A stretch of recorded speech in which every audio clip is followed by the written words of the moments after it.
Hey, look at that. It's our pal Ogre. Woohoo!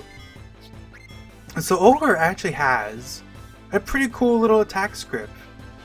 Because compared to a lot of enemies, there's actually a bit more to it than just selecting random attacks, right? So first of all, Ogre's attack script is basically chopped up into 3 distinct phases. So during the first phase of when the fight starts, he'll basically just attack. Well, I mean, he will just use knife a few times until his trouble knife counter goes down to 0. Once it goes down to 0, he'll attack someone with trouble knife. And then from there, he'll enter phase 2. Let's see, it takes a couple of tries. It's like many things, it's like a little random. Because the fight starts and he basically generates his little trouble knife counter, but there you go. So, from there, he'll enter phase 2, where he'll start stabbing people who have trouble status. Funny enough, though, since he missed Freya, I'm actually not sure. He might actually go straight to phase 3 at this point. Let's see. Yeah. So, during phase 2, he'll just use knife on anyone who currently has trouble status. And basically, if you do not have trouble status during phase 2, like if you cure it, most likely, or in this case, I guess if he can just miss, which is kind of funny. But if during phase 2, Ogre here is like, whoa, nobody has trouble status, he'll use his flame attack, which we've seen that before. The Iron Knights had it by the Burmecia area, where it does like a percentage of your health. I think it does like 25% of your health and fire damage. Or maybe it's like 30% or something, I don't remember. Maybe it's 40%? I don't remember the exact number, but basically he'll use flame and then he'll enter phase 3 where he basically just has a small chance to use knife, but mostly just spams flame. I believe it might be the opposite. He might have a 1 in 8 chance to use flame and otherwise just use his knife.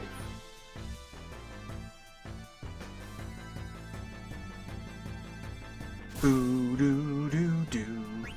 Ow. Yeah, I think it's just a chance to use flame and then mostly just use his knife.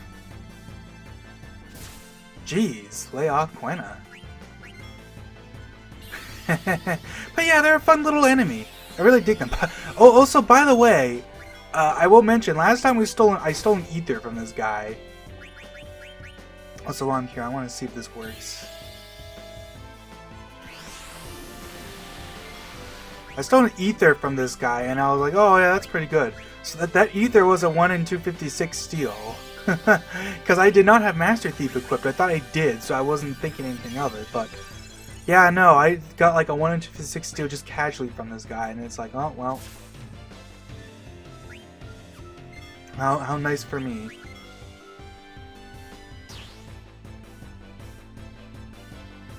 Freaking this game sometimes. You'll also note that I'm encountering them on the world map. And that's because there actually is one spot in the world map that has about a 50% chance for these guys to show up. There's the flame. Owies.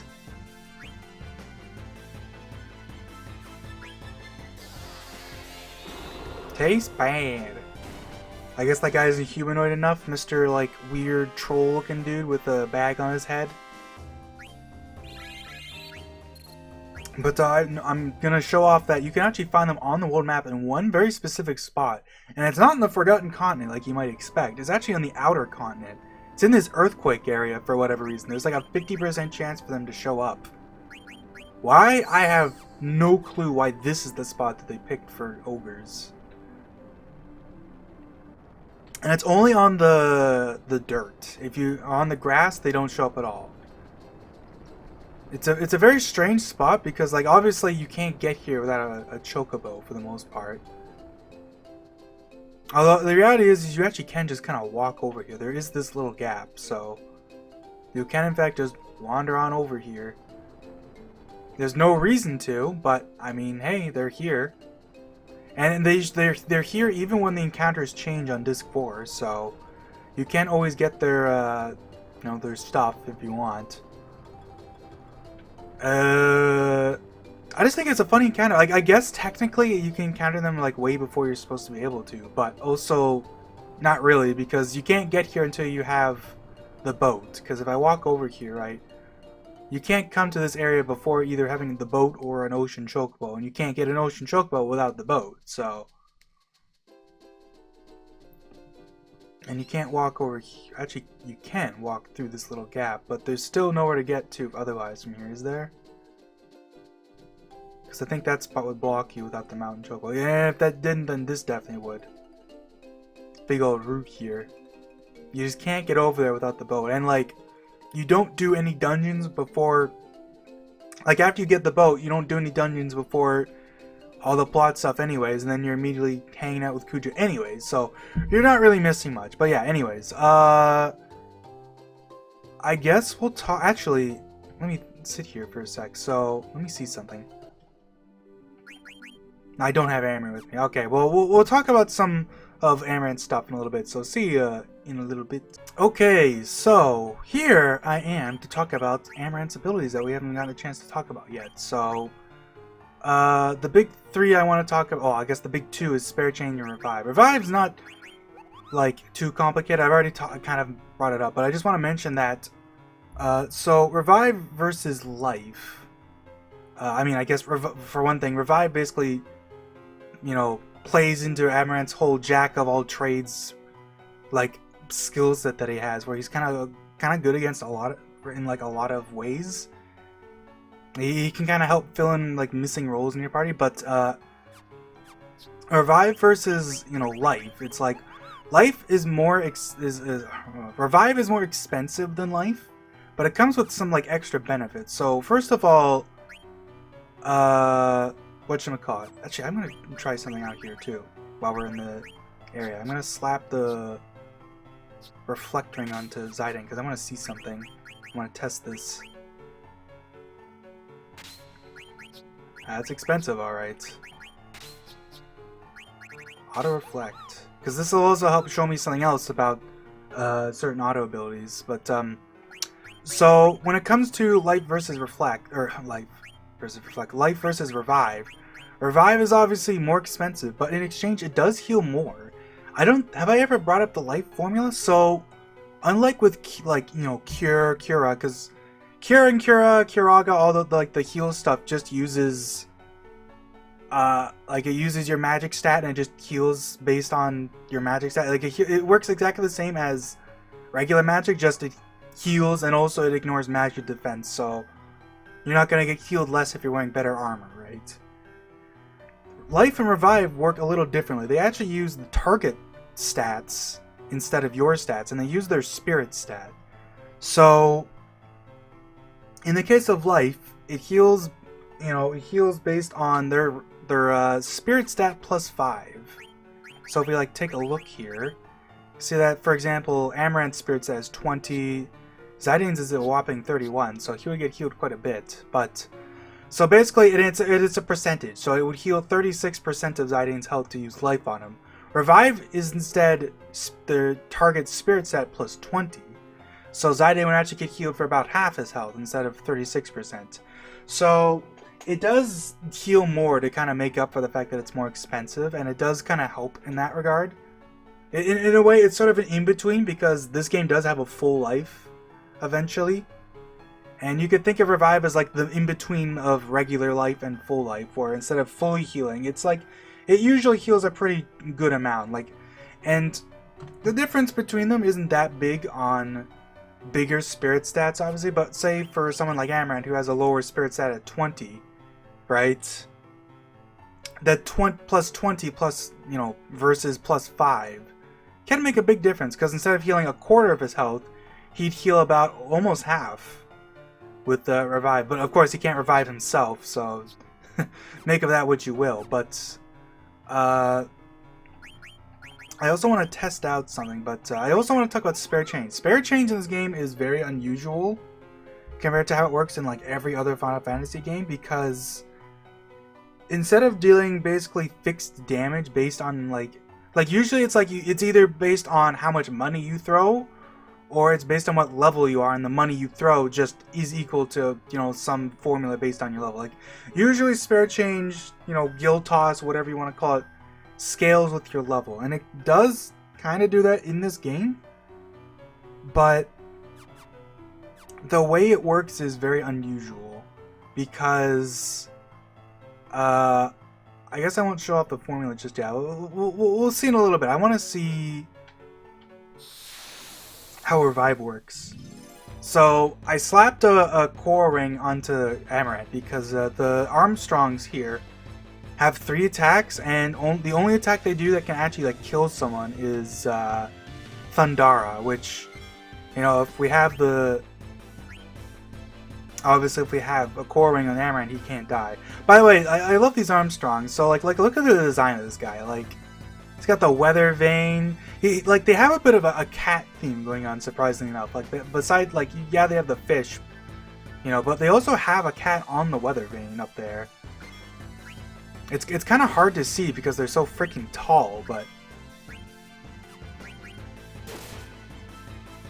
what I want to see is something I'm kind of curious about. So notice how Zidane is now dead. So auto abilities are a bit weird like this. Yeah, that's what I was thinking. So you can kind of see the cat right there. So you can't it doesn't show with auto reflect, but when the auto abilities are active, they are always active. Even if someone is dead, life will still reflect off of Zidane, even though he's dead. However, reflect, or I should say, revive is not magic, right? Just like with other like skill sets that the physical characters have. So Amaranth can actually revive Zidane just fine. So this is another benefit that revive has. It's a little more niche, obviously, because auto reflect isn't super common, but it is another reason to use, you know, revive over life, because besides the fact that it heals more, but it also just lets Amaranth just ignore the I guess the gimmick of auto reflect, you could say.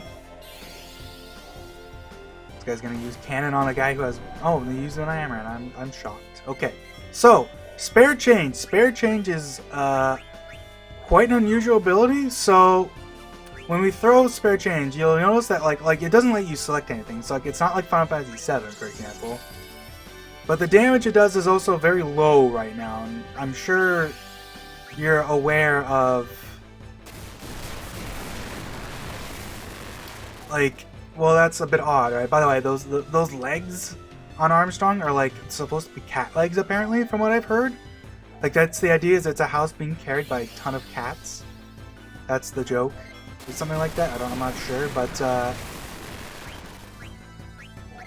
if we keep throwing money, for example, just as an example, like last time it did 110 damage. If we throw money again, now it does 113. You know? And that's because, unlike in other Final Fantasy games, spare change actually does damage based on how little money you actually have, instead of how much money you have. And that means that, you know, if I use spare change more and more, I'll just keep throwing more and more money, right? And because I'll use my money, the money you use is it is based on your level. It's just 101 times your level. So Amaranth's throwing away, like, he's like level 23, so he's throwing away like about 500 gil every time I use this. Actually, since we're in the area, I was just thinking, like, what I can do then is I can just go to the Hildegard and just waste a bunch of money on stuff I don't need from them. So So let me go do that just to like show off what I'm talking about. So the damage it deals is like a somewhat of a longer form. Well, not really. The formula is literally just it's gil used times spirit. And then you add all that up, and then you divide that number by how much gil you own times 10. Alright, where's the Hildegard? Over here. So let's quickly, like, I guess I can even just, like, do this, too. Since we just took a bunch of damage. Just waste all my high potions. Also, while I'm here, let's also equip some weaker weapons, because I also want to show off something else. We can. I guess she doesn't really need to, but hey, what the? I like couldn't move. I got locked out because I guess I couldn't move for a little bit, but I was still able to access the menu. So let's buy some high potions. Let's just buy 99 of everything and just waste a bunch of my money, right?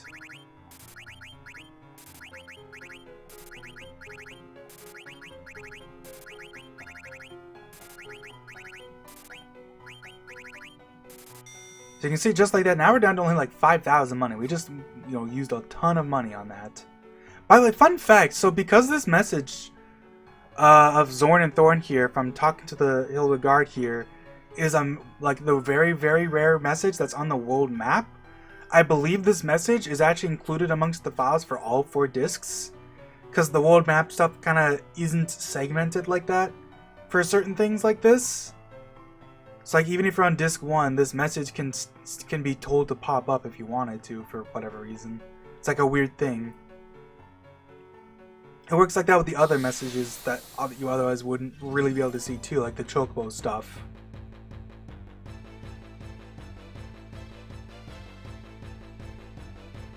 Anyways, here's Armstrong with his little cat vein. You can kind of see it there. So now that we have only like 5,000 gil, but I throw a spare change.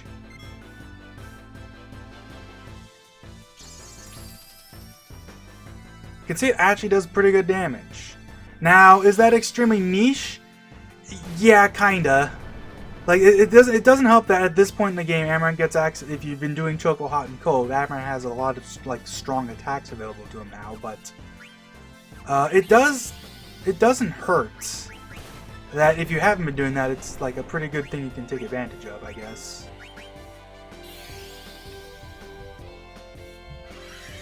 Like 2,400 damage is not nothing, right? While we're here, and since I actually did a pretty like perfect amount of damage, let me check something with Armstrong here. So the obvious thing with spare change is that like it's somewhat limited because like. Well, you can only throw money so many times, and because it's based on like how little money you have, once you have like, once you throw away all your money, you stop being able to do damage with spare change. It sounds like it's kind of like hard to use, but it's not that bad. It's not as bad as it sounds, thanks to the cotton rope trick, right? Because what you can essentially do is sink all your money into cotton robes, and then just sell them every once in a while to just make that little bit of money back. Plus you get money from beating enemies, so the simple reality is that it's not that big a deal. Anyways, these guys have, wow, they actually have quite a bit. They have about 4,000 HP. Okie dokie, I think I was kind of interrupted there for a little while. How much damage does Amarant do? Not that much, because of the cat's claws, I guess, yeah. So, Armstrong has about a 50% chance to counter attacks. However, he counters based on... I guess it's... Actually, how much damage does Thievery do? This might be useful here, too. So, he counters based on, like, it's a 50% chance, but he has, like, a special thing he does, where he actually has, like, an HP threshold. Where I believe it's... According to his AI script, it's a quarter of his HP. Oops. Oh my god! I guess that's good that that does that much damage? Jeez, I didn't calm down. Because I can just quickly go ahead and get into another battle with him. Yeah, because like like at the start of a fight, they basically take their max HP divided by 4 and set that to their counter threshold. So let me take off auto reflect too, because we don't really need that right now. By the way, can I just say it's kind of funny how like there's like a weird thing where, around this point in the game where a lot of like the go-to magic for everything you have is Thundara for some reason. Like the Adamant Toys has Thundara, these guys have Thundara. Like feels like you just see so much Thundara around this point of the game. Anyways, we're gonna use Thievery on him. I also believe that if you hit him with an attack that brings him below his HP threshold, I believe it should also not, like, I don't think he can counter this at all. Like, let's see here. No, he didn't, because if he counters, you know, because it's cannon is always his counter.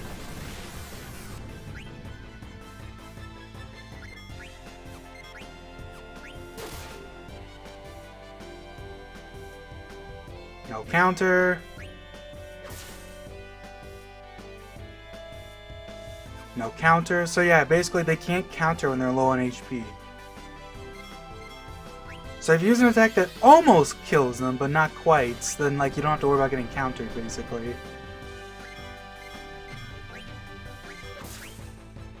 Nice crit.